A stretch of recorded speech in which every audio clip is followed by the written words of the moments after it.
Mga kwento ni Fermo.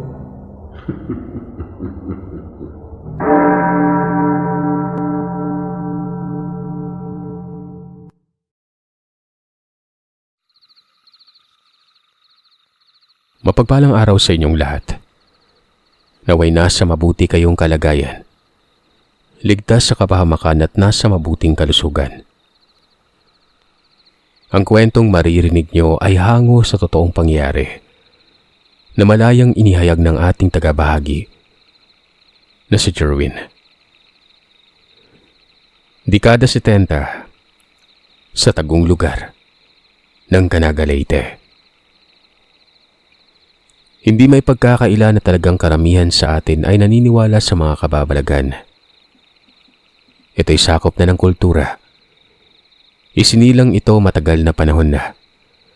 At kung hindi ako nagkakamali, nasa iba't ibang aspeto. May lokal at may galing din sa mga dayuhang namugad sa lugar natin.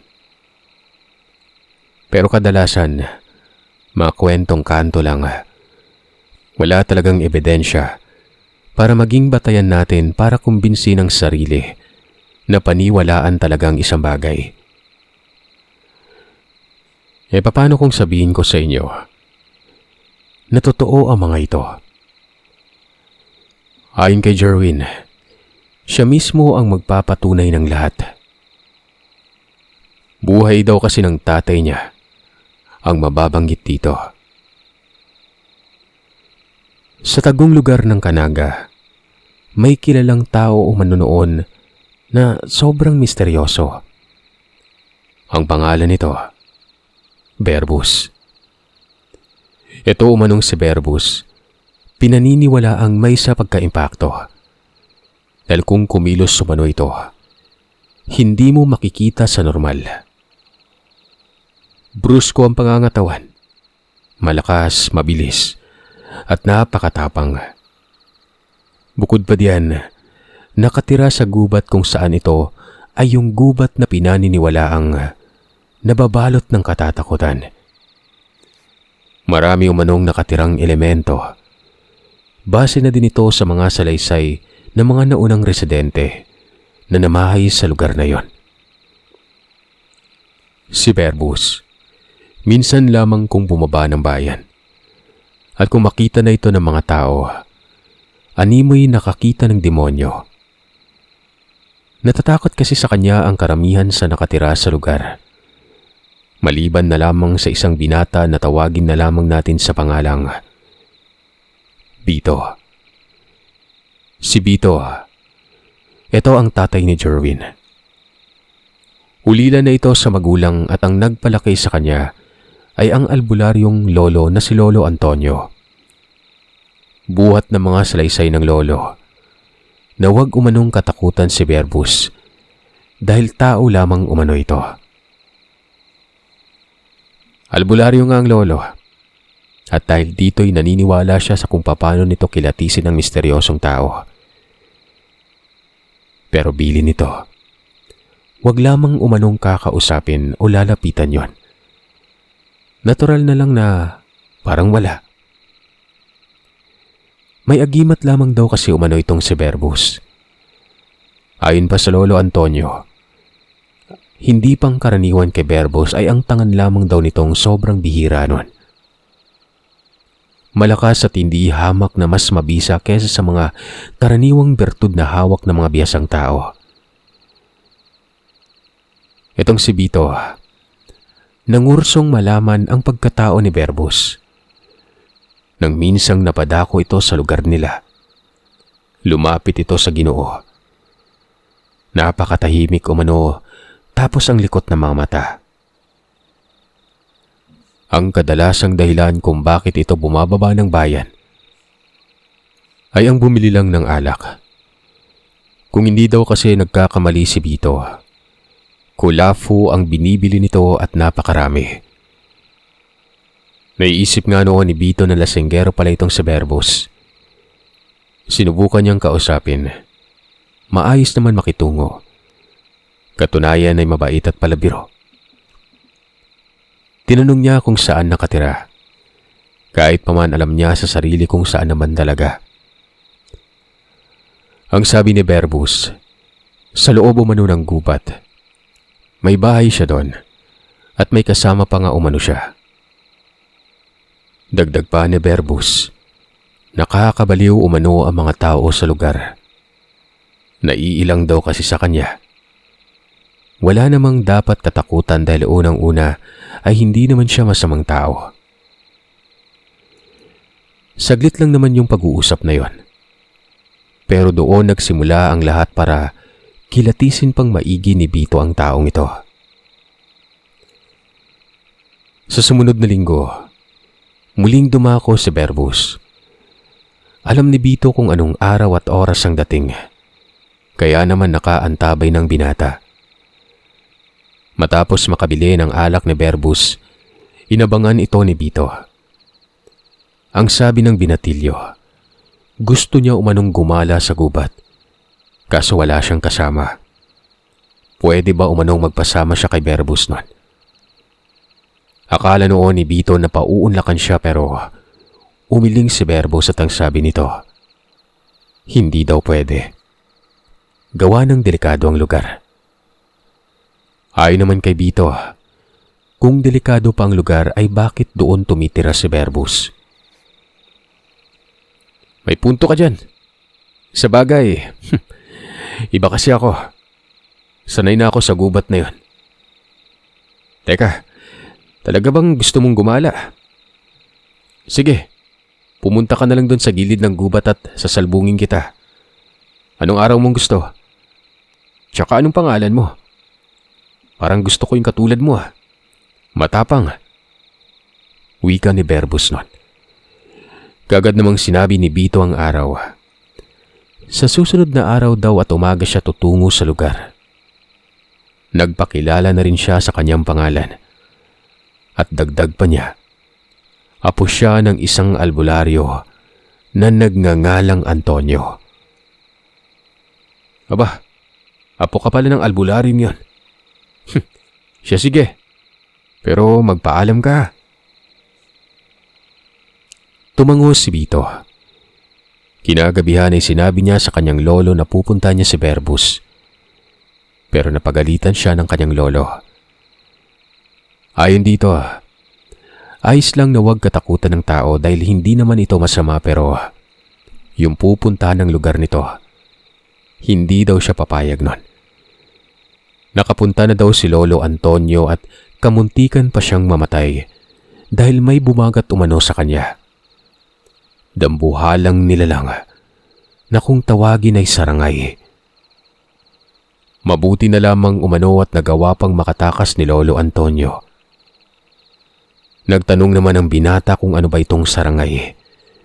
Ang sabi ng lolo, malaking halimaw daw ito na mas nakakatakot pa sa pinaka nakakatakot na nasilayan ni Vito sa buong buhay niya.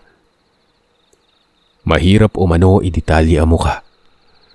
Ang maigi, wag na lamang daw hamakin ang lugar na yon. Nangulit si Vito dahil gusto niya talaga makapunta kahit paman may nakakatakot na nilalang. Binabatay niya kasi kung paano nabuhay sa gubat si Berbus. Dagdag pa nito, ang lolo niya ang nagsabi na huwag katakutan si Berbus, kaya indikasyon ito na hindi din nakakatakot ang lugar na tinitira nito. Ano bang pumasok sa isip mo? Kung ako sa'yo, no? Matulog ka na lang. Yan naman ang gawain mo laging batugan ka eh. Basta hindi ako papayag na pumunta ka sa lugar ni Berbus. Kailan ka ba nakarinig dito sa atin na may sumubok na pumasok sa gubat na yon? Di ba'y sa akin lang? Dahil sinubok ko yung kakayanan ko bilang albularyo. Hay nako, distorbo ka. Sa kabila ng pagtanggi ng kanyang lolo, pinili pa rin ni Vito ang kanyang kagustuhang makapunta sa lugar. Hindi niya alam sa sarili kung bakit nais niyang makilala ng lubos itong si Berbus. Bakit ganoon na lamang ang takot ng mga tao sa taong ito? Sa sumunod na araw, tahimik na lumikas si Vito. Casual lamang ang suot niya. Umaga yon at kasisilang pa lamang ng araw. May kalayuan ang gubat na yon. Dadaan pa sa malawak na sasakahan si Vito. Tatawid pa ng ilog at aakyat ng bundok. Tapos ang nasa tapat ng bundok na ito, yun na ang napakasukal na gubat. Wala man lamang kabahay-bahay doon. Halata ito na birheng gubat pa. Paano ba naman kasi walang bakas na pinutulan ng kahoy? Walang-wala lang si Vito. Nagpatuloy lamang siya sa paglalakad hanggang sa makarating sa masukal na lugar. Wala siyang ibang naririnig maliban na lamang sa mga huni ng mga ibon. Hagapas na mga dahon, langit-ngit na mga puno at taluskos sa may mga damo. Wala man lang bakas ang lugar na dinadaanan ng tao. Doon pa lamang niya naisip na para siyang baliw. Naniwala siya kay Verbos na sasalubungin siya nito. Pero wala naman. Patuloy lang siya sa paglalakad pero tinatandaan niya lahat ng dinadaanan niya.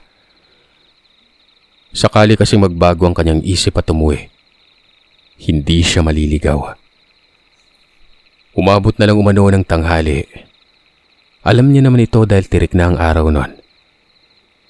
Iritang-irita na siya sa sarili. Paano ba naman kasi? Nanlilimahid na siya sa pawis at ang katipa ng kanyang katawan. Animoy walang katapusan umano ang gubat na yon. At tingin pa niya ay pabalik-balik lamang umano siya. Ayon kay Abito, nilagyan niya ng mga bakas sa mga puno nun. Kaya naman takang-taka siya nang napansin niyang nalagyan na niya ang iba dito kapag napapadako siya sa ibang lugar. Dito ay kinabahan si Vito. Nagdadalawang isip ng ipagpatuloy pa ang balak gawin. Kaso, ang naiisip niya naman noon na baka hindi na siya makalabas pa. Aminado siya sa mga sandaling yon na naliligaw na siya. Kaya naman ang ginawa niya, tinawag niya ang pangalan ni Verbos. Malakas yon. Umaalingangaw ito sa kabundukan. Ilang saglit pa ay nakarinig siya ng pag-ungol na waribay galing sa malaking hayop na kinakatay. Nataranta si Vito. Tumakbo ang binata. Pero patuloy sa pagtawag kay Verbos. Pero sa pagkakataong yon, kasama na ang katagang tulong. Hanggang sa may bigla na lang humatak sa kanya sa masukal. Dahilan na namang halos himatayin si Vito sa gulat. Pagsipat niya kung sino ito, walang iba kundi si Verbos. Nakatago sila sa napakalaking puno ng lawaan. Nakahudyat ang daliri na huwag mag-ingay. Dagdag pa ni Verbos ay bakit tinangkapong pumasok ni Vito. Sinabi niya naman daw na sasalubungin niya ito. Dapat sa bukana lang ng gubat yon. Napakalayo na umano ng narating ni Vito. At ang lugar na ito pa ang pinuntahan na siyang maraming mga nilalang ang gumagalang nakatira. Nakasimangot ang mukha ni Verbos. Tapos nagudyat pa ito ng tango. Naglakad ang ginawat. Sumunod ka sa akin. Sabi ko na nga ba mabuti at nabutan pa kita. Dahil kung hindi pa, pangalan mo na lang yung iuuwi sa inyo. Pangalan na lang ang ililibing hindi sa lupa, kundi sa alaala ng mga mahal mo sa buhay. Hindi na nagsalita si Vito. Sumunod na lamang siya. Ang layo pa umano ng nilakad nila. Inabot pa ng takip silim bago pa magmungkahi si Verbos na nakarating na sila sa lugar kung saan siya nakatira. Hinagilap naman ni Vito ang bahay. Pero wala naman siyang nakikita noon. Nagtanong pa ito kung saan banda ang bahay ng Ginoo. Tinuro lang ni Verbos ang napakalaking puno doon. Napakunot ang mukha ni Vito hanggang sa nakita niya ang maliit na espasyo at nasa ilalim ito ng malaking ugat. Huwag mong sabihin diyan ka nakatira. Tanong ni Vito. Bakit? Hindi ba pwedeng tumira kung saan-saan? Basta may masisilungan, pwede na yung gawing bahay eh. Pero hindi. Biro lang. Tambayan ko lang to. Sa likod ng puno yung bahay ko. Sumaglit lang tayo eh. Tugon ni Berbus noon. May kinuha si Berbus na kung anong bagay doon sa ilalim. Nakita ito ni Vito pero hindi niya alam kung ano. Basta pahaba yun na kaagad din sinuksok ni Berbus sa kanyang tagiliran. Umakyat silang dalawa hanggang sa nakita ni Vito ang isang maliit na kubo. Pero nakabungad ito sa napakalawak na kabundukan. Napakaganda umano ng paligid nun. Wari pa ni Vito, ito na ang kabuuan ng Kanaga. Pero papanong nangyari daw yon ayon kay Vito? Sa isip-isip niya kasi nasa baba ang gubat pero papanong nasa taas ng bundok ang bahay ni Berbus? Nagtanong siya sa Ginoo. Ang sabi naman nito, doon talaga nakatira sa baba si Berbus dati pero lumipat daw siya kasi tinamaan ng malakas na agos ng tubig ang kanyang bahay noong magkaroon ng bagyo. Bagamat maliit lang ang tirahan ni Berbus pero napakapulido ng pagkakagawa. Pinagtagpi-tagping kahoy ito. Maging ang bubungan ay kahoy din. Pero napakadikit at walang siwang. Wari ba'y pinuwersa ang paggawa para magdikit lang? Ang tanong naman, papanong napuwersa? Malaki pa sa binti niya mga ito. Hindi siya pumasok sa loob. Sa halip ay pinili na lamang ni Vito ang maupo sa isang kahoy na nakatumba. Nakita niya pa doon ang sako-sakong bote ng alak. Kung hindi siya nagkakamali, mga nabili itong alak ni Berbus sa bayan. Nagtanong naman si Berbus kung saan gustong gumala ni Vito. Sanhinang, ito nga ang nasabi niya sa Ginoo kaya nagpunta siya sa gubat nun. Ang sabi naman ni Vito, hindi talaga paggala sa gubat ang sadya niya. Kung hindi si Berbus talaga. Gusto niyang alamin kung bakit talaga ito kinatatakutan ng mga tao. Anong misteryo sa pagkatao at ano ang mga ginagawa. Inamin niya yun kay Berbus. Napakunot ang mukha ni Berbus at ilang saglit lang. Tumawa ito. Bakit hindi na lamang umano sabihing gustong makipagkaibigan? Pangit kasing pakinggan ang pag-usisa sa katauhan. Para na rin umanong walang pinag-iba sa mga taong tsismoso na walang ibang ginawa kung hindi ang siraan ng kapitbahay. Kanina pa ako nag-aantay sa'yo dun sa baba. Ang layo na pala ng narating mo. Tingin mo makakabalik ka kaya ngayon sa inyo? Naku, tiyak gagabihin ka. Malamang sa malamang basa ka ng ulan. Tingnan mo makulimlim pa oh. Bueno, kung gusto mong manatili rito, ayos lang. Bukas ka na lang umuwi. Mungkahi ni Berbus. May pinagkakaabalan si Berbus. Sinuri naman ni Vito kung ano ito. Hanggang sa napansin niyang tila hawakan ito ng itak. Ilang saglit lang, nang mabuo ang kahoy, dito na nalaman ni Vito na yung kinuha pala ni Berbus doon sa ilalim ng ugat. Kinakalawang na itak pala ito, pero ibang klase ang postura. Parang lika umano sa sinaunang panahon. Para kasing ahas na pabaluktot. At bagamat kinakalawang ay halata dito na sobrang talim. Maya-maya pa, nakarinig si Vito ng ungol. Ito yung nakailingan niya sa loob ng gubat kanina. Kaagad niyang sinabi kay Berbus yun pero ang tugon lamang nito. Naririnig din niya ang ungol. Hayaan lamang umano. Hindi naman umano mananakit yon. Nagtaka si Vito. Sa pagkakaintindi niya kanina, habang palayo sila ng gubat, ito yung tinutumbok ni Berbus na nilalang.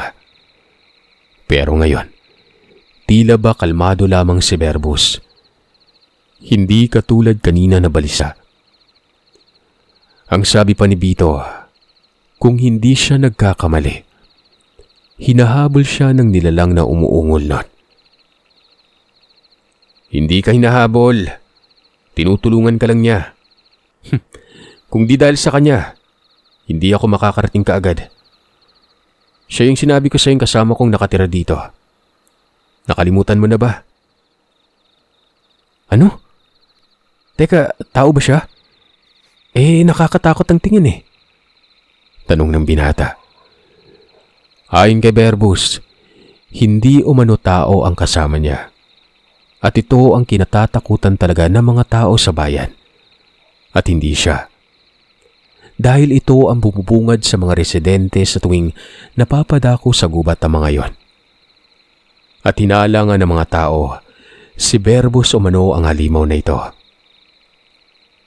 Dagdag pa ni Verbus, alam daw ito ng lolo ni Vito. Kilala ni Verbus ang lolo ni Vito. Natawa pa nga siya umano noon na makamayaw ito sa kakasigaw habang tumatakbo. Nasa murang edad pa noon si Verbus. Hindi mo siya makikita kung hindi kanya pinahihintulutan. Katunayan, nasa gilid mo lang. Oh, kalma lang dyan. Sinabi ko naman na hindi nananakit yan eh.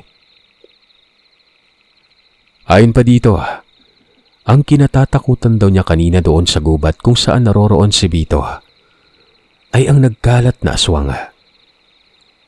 Walang kamalay-malay si Vito na ito ang dahilan kung bakit siya naligaw. Hindi daw napapansin ni Vito. Dinadaanan pa umano siya nito sa harapan pero hindi niya nakikita. Ganoon na lang ang pagkagulat ng binata. May mga aswang pala sa lugar na yon. At malamang ayon sa kanya, tinaboy ito ng sinabi ni Verbus na kasama. Ito na yung napagkamala ng kanyang lolo na masamang dambuhala. Walang iba kung hindi ang sarangay. Ang tanong lang ngayon, hindi niya alam kung ano ang itsura nito. Kaya noon ay nagtanong siya kay Verbus kung anong uri ba ng nilalang ang sarangay. Ayon naman kay Verbus, engkanto umano ang sarangay. Para umano itong tikbalang na may katawan ng hayop at tao. Ang ulo nito, kabayo, ang katawan ni tao. Ang sarangay ay toro umano ang ulo. At ito ang pinakamalakas na engkantong mandirigma ng mga diwata. Sa pagpapatuloy ni Verbus, bata pa umano siya ay kasama niya na ang sarangay. Gubat na umano ang kinagisnan ni Verbus. Wala siyang magulang. Hindi niya alam noon kung bakit siya naiiba sa mga tao. Pero ayon sa kanya, diwata ang nag-alaga sa kanya noong paslit pa siya. Ito na rin ay base sa mga sinabi ng sarangay. Pinagkatiwala umano siya sa sarangay. Pero simulat sa pool ay hindi niya pa nakikita ang diwatang yon. Sobrang namangha si Vito sa mga sandaling yon. Diretso ang pagpapaliwanag ni Verbus sa kanyang buhay. Binalot ng hiwaga si Vito. Umiiral pala talaga ang nilalang na katulad ng mga engkanto. Ang pinaniniwalaan niya lang kasi noon ay aswang. Bagamat hindi pa siya nakakakita nito, bukang bibig naman ng mga tao kung ano ang itsura noon. Hindi pa tuluyang dumilim. Nagpaalam si Verbus na aalis muna siya. May bisita nga daw at kailangan niya ding ipaganda na makakain ito. Nagtanong si Vito kung saan naman pupunta itong si Verbus. Pero hindi na ito nagsalita pa. Sa halip, naghubad ito ng damit pang itaas at dito, para umano naging binabai si Vito. Papaano ba naman kasi hubog na hubog ang katawan ni Verbus at bakat na bakat dito ang solidong kalamnan. May mga pilat ito, ang lalaki, nawari ba'y galing sa digmaan. Naglakad si Berbus nun. Sa pagkakaalam ni Vito sa mga puntong yon ay mangangaso itong si Berbus. Pero bakit wala man lamang daw dalang patalim? Yung itak nitong kagagawa lang, nakasabit sa bubong. Hindi na pinagtuunan ng pansin ni Vito. Ilang saglit lang ay bumalik na si Berbus buhat-buhat ang isang usa. Napamuras si Vito nun. Papanong nakahuli ng usa ang taong yon? Ang alam niya, sobrang ilap ng usa.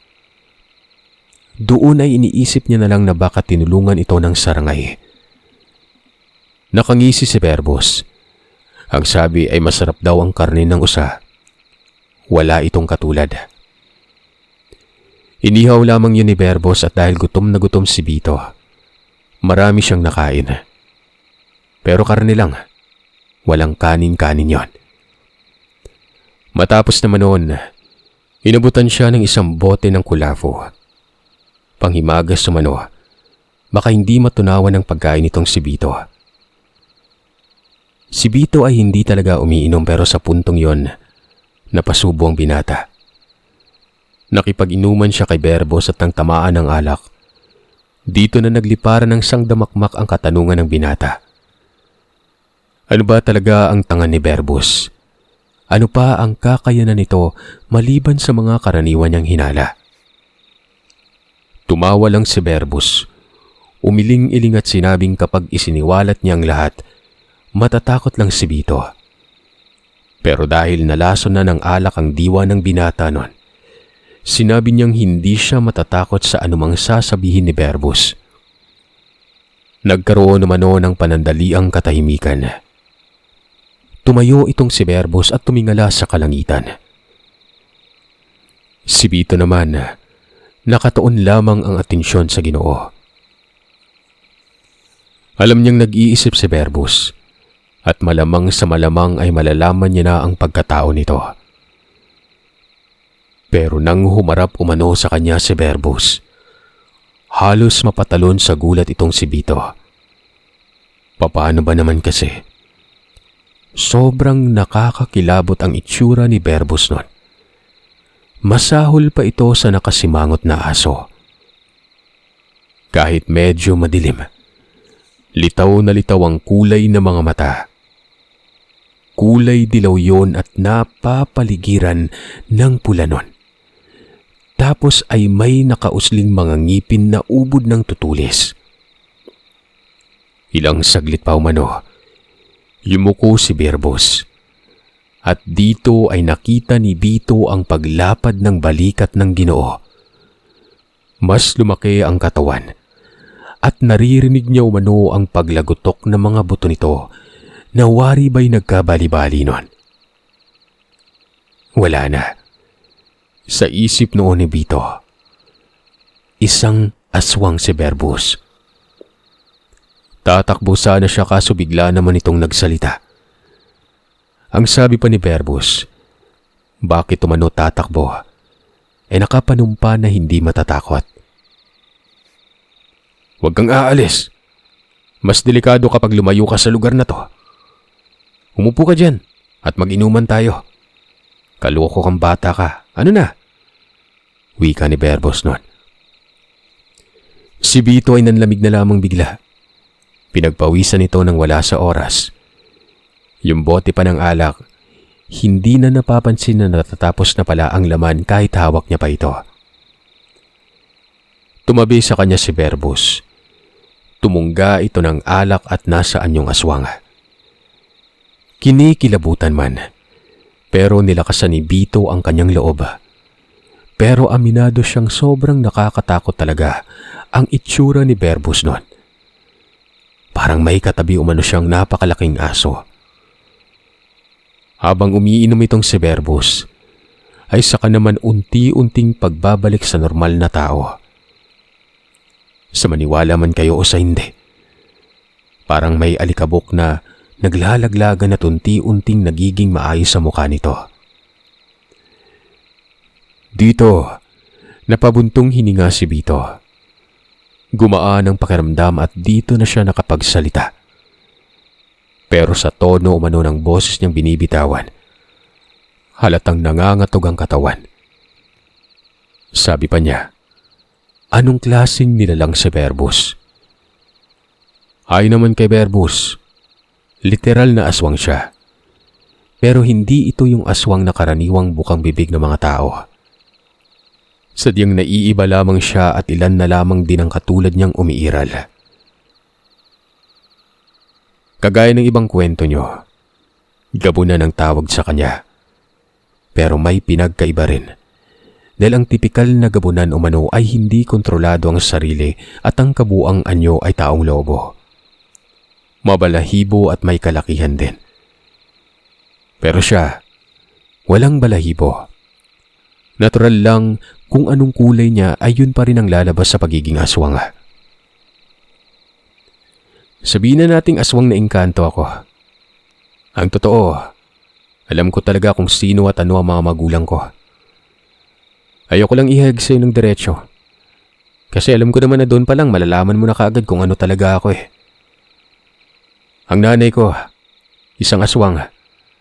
Ang tatay ko, engkanto. Wika ni Berbos. Ayon pa dito, buhay pa daw ang mga magulang niya. Pero nasa loob lamang umano ng mundo ng mga engkanto. Doon nila piniling manirahan. Si Berbos lamang ang nasa labas. Kahit papano'y makaranas din siya umano ng buhay ng pagiging tao. Nasa kanya mismo ang desisyon kung anong pipiliin niya pero matagal nang napagpasyahan nito na mamuhay kasama ng mga tao. Ang problema nga lang, hindi siya pwedeng makisalamuha. Gawa ng pinabantayan siya ng diwata at ang inutusan ay ang sarangay. At ang sarangay umano, delikado kapag nagalit. Walang pinipili ito kung sino ang napagdidiskitahan. Mabuti man o masama, tiyak na walang ligtas. Dagdag pa ni Berbus, baka umano gustong makita ni Bito ang sarangay. Hihingi siya ng pahintulot dito para magpakita yon. Agad dumiling si Bito. Mabilis niyang sinabi na wag na lamang daw. Baka himatay na siya kapag magkaganon. Pero humagalpak ng tawa itong si Berbus. Ang sabi, nasa likod na ang sarangay at nagpakita na ito. Yung panlalamig ng katawan ni Bito, mas lumala ito. Balot na ang pagkatao niya ng sangkatutak na pagkahilakbot. Ayon pa sa kanya, maski ang buhok niya ay nagtayuan na nun. Nagdadalawang isip siyang lumingon sa may likuran. Aminado siyang totoo ang sinasabi ni Berbus dahil nakakarinig siya ng hangos sa kanyang likuran para itong hilik ng malaking baboy. Tumatama pa sa kanya ang hininga nito na wari ba'y nakadungaw sa likuran niya. Ano ka ba? Walang problema. Tingnan mo lang. Maliit lang naman yan. Mas malaki ka pa nga sa kanya. Pero wag mong titigan sa mata ng matagal ha. Para kang kalabasang nasa gasaan kapag ginawa mo yan. Maging maamo ka lang. Para na rin hindi mag-isip ng masama. Ano ba kasi pinunta mo dito, Bito? Dahil sa mga sinabing yun ni Berbus, lumingon siya sa kanyang likuran. Sa maniwala man kayo o sa hindi. Napaihi sa takot si Bito. Isang ubo na lamang umano, puputok na yung butsi niya. Napakalaki ng halimaw. Mga 8 talampakan ng tangkad. Napakalapad at napakalaki ng kalamnan. Nakabahag lamang ito at may bitbit pang ugat ng kahoy na kung titingnan ay napakatigas na kahoy yon. Tama ang sinabi ni Berbus. Tao ang katawan, pero may ulo ng toro. Parang kalabaw na baka ang mukha niya. Hindi naman umano galit tingnan. Pero sa laking yon, hindi maiiwasan na matakot. – Kahit sino pa siguro ang makakita. Parang binatong aso na tumatakbo siguro ang mangyayari. Hindi gumagalaw ang nilalang na yon. Yung mga mata, napakalikot. Para bang nagtataka ito. Sumasaglit ng tingin kay Berbos at tingin sa kanya, na para bang may gustong sabihin na hindi mabitawan. Kaibigang Huran, siya ang ikalawang tao na nakakita sa'yo. Ang una, yun yung lolo niya. Pinagkatuwaan mo pa ata yun. Parang baliw sa kakatakbo. Sambit ni Berbos. Sa mga sandaling yon, nagsisimula ng mangilid ang luha sa mga mata ni Vito. Ang sabi niya, pwede na daw bang maglaho na lamang ang sarangay. Tumawa ng tumawa itong si Berbos. Kasabay naman ito ay ang biglang paglaho ng nilalang. Dito ay napahagulgol ng iyak si Vito. Umupo at lumaklak ng alak. Ang sabi naman ni Berbos ay huwag matatakot si Vito. Nasa poder umano siya ni Berbos at ligtas na ligtas siya nun. Kung tutuusin ay mas ligtas pa umano si Vito sa lugar niya kesa sa tirahan mismo ng binata. Gwardyado siya ng sarangay. Nagustuhan umano si Vito ng gabay ni Berbos dahil kung hindi pa, dapat ay magkagalit na ito. Hanggang sa nagtuloy-tuloy ang inuman nila, ang daming napag-usapan. At dito ay may ipinakita si Berbos kay Vito.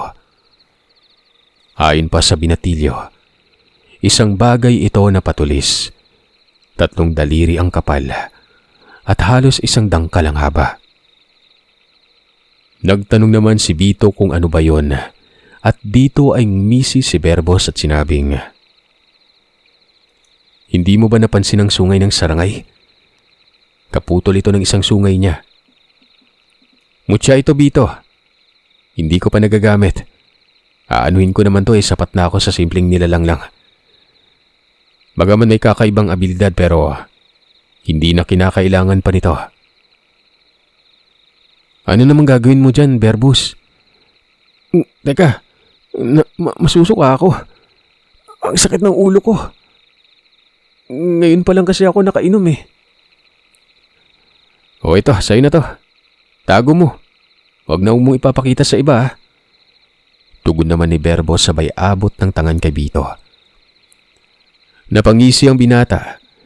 Kaagad niyang tinanggap ito at sinabing maraming salamat. Pero nagtanong siya kung para saan naman ang tangang yon. Anong bisa at gamit? Ang sabi naman ni Berbos, 4 na beses daw ang lakas nito sa mutya sa ngipin ng kalabaw. Huwag lang daw ipakita sa iba at ipagmagyabang. Dahil malaki ang posibilidad na pagkainteresan ng gamit at magkaroon ng banta sa buhay ni Vito. Malalaman umano ng kanyang lolo ito dahil nga albularyo yun. Pero sa oras na magtanong ay huwag na huwag umanong aaminin ni Vito. Huwag magtiwala si Vito kahit sino at gaano pa kalapit sa buhay niya dahil ang hawak nito ay mahiwagang bagay at posibleng may magtraidor sa kanya para makuha lamang ito. Dagdag pa ni Berbos, pwede daw gawing taluban ng gamit para sa maiiksing patalim. Ang patalim ay magkakaroon ng nakakamanghang karga. Depende na yun kay Vito. Basta kapag hawak niya na ang gamit, kakapit at kakapit sa kanyang bisa nito. Mas malupit pa daw sa tagaliwas at kabal at kapag ginusto ni Vito na mag-aral ng karunungan, mas mapapalakas niya pa ito. Maliban sa kondisyon na walang dapat makakaalam na iba, dapat gamitin ito na Vito sa tama. Dahil napakadelikado daw ng gamit. Yung mga imposibleng gawin, magiging posible daw ito. Ang problema nga lang, dapat ay sanayin ni Vito ang sarili dahil ang gabay niyang sarangay, gagabayan din daw si Vito noon. Naiisip ni Berbos na ibigay na lamang sa kanya ito. Tutal, Gusto naman daw ng sarangay si Vito at tiyak magkakasundo sila nito. Tumango lamang si Vito. Ang sabi niya, kung totoong maging gabay niya din ang sarangay, abay dapat na lamang daw sanayin niya ang sarili.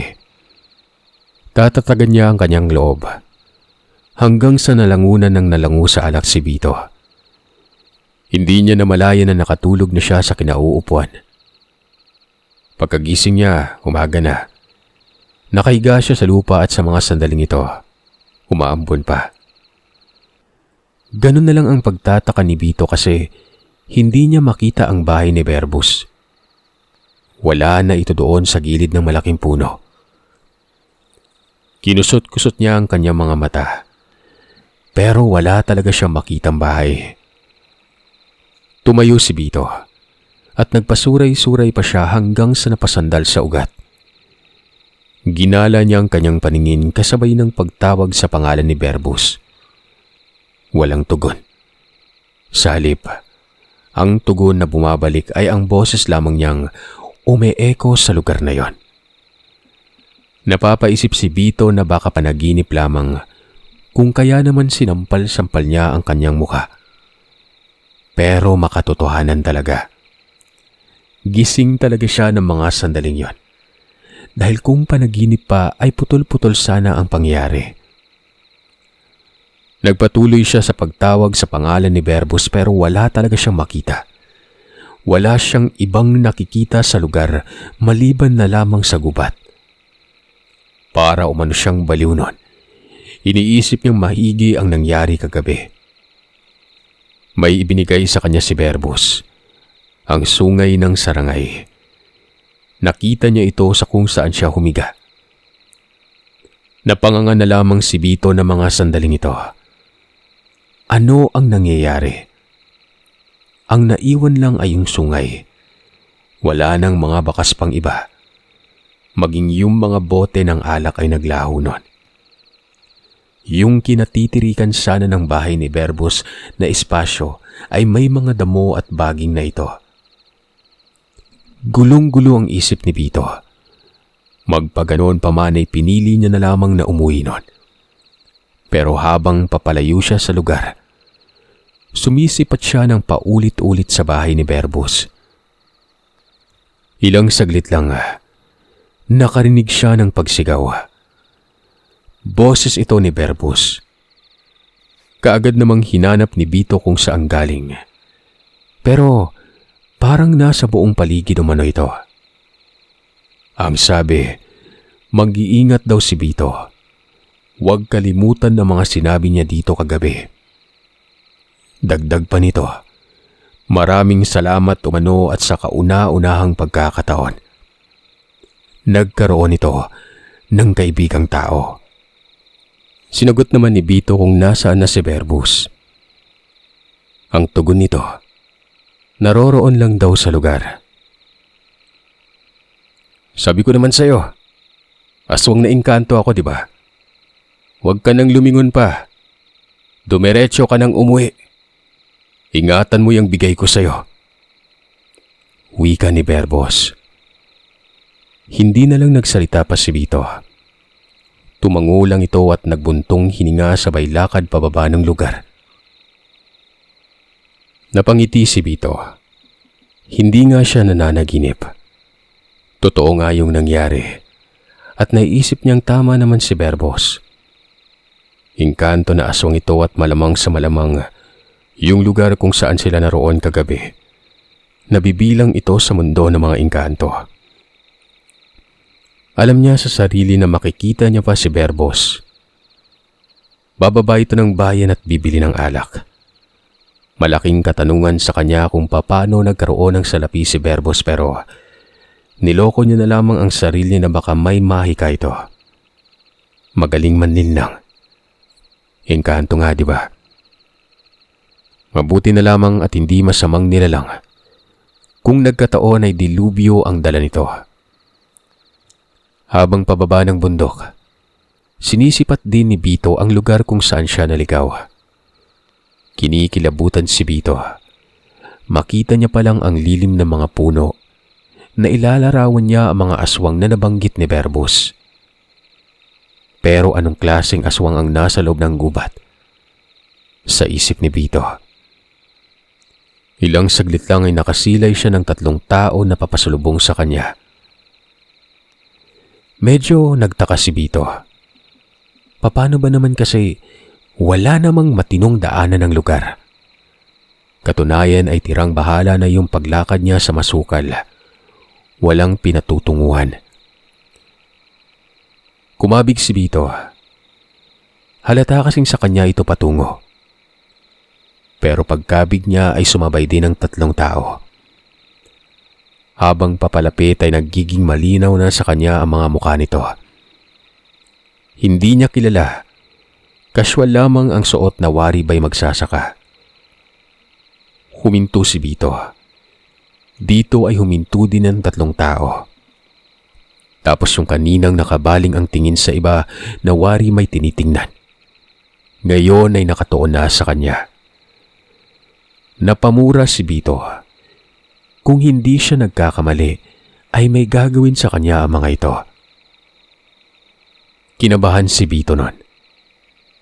Ayon pa sa kanya, naghanap na siya ng lugar kung saan siya tatakbo. Ilang saglit lang, kumumpas ng kamay ang taong yon. At ang naiintindihan ni Vito dito, tinatawag siya ng mga ito. Anong kailangan niyo sa akin?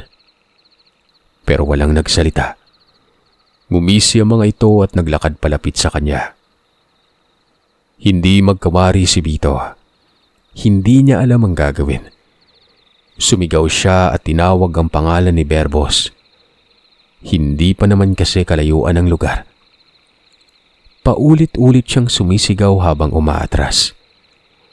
Pabilis naman ang pabilis ang paglalakad ng mga tao. Dinampot na ni Vito ang kanyang tsinelas. Kumaripas siya ng takbo pabalik doon sa kinaroroonan ng lugar ni Verbus. Nang makabalik ito, huminto ang binata. Tinatanaw niya ang mga tao. Sumusunod pa rin sa kanya yon. Verbus! Verbus! Tulong! Tulong! Sambit ni Vito. Pero hindi niya naririnig si Verbus na tumugon. Walang nagpakita sa kanyang kaibigan na para bang hinahayaan siya nito. Walang nagawa si Vito kung hindi ang harapin na lamang ang 3.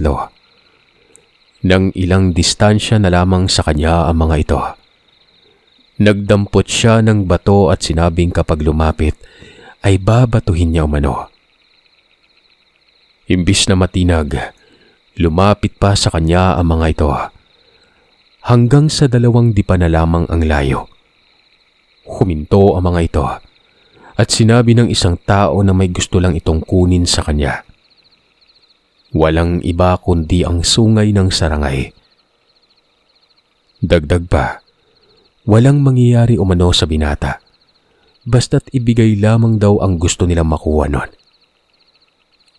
Napakunot ang mukha ni Vito. Kinapa niya kaagad ang kanyang tagiliran kung saan nakasuksok ang bagay na yon. Nag-iisip siya kung ibibigay niya ba ang tangan. Ilang saglit lang, nakita niyang bigla na lang sumimangot ang mukha ng isa. Nagtuloy-tuloy na ang pagsimangot nito na waribay nilubag niya ang kanang mukha.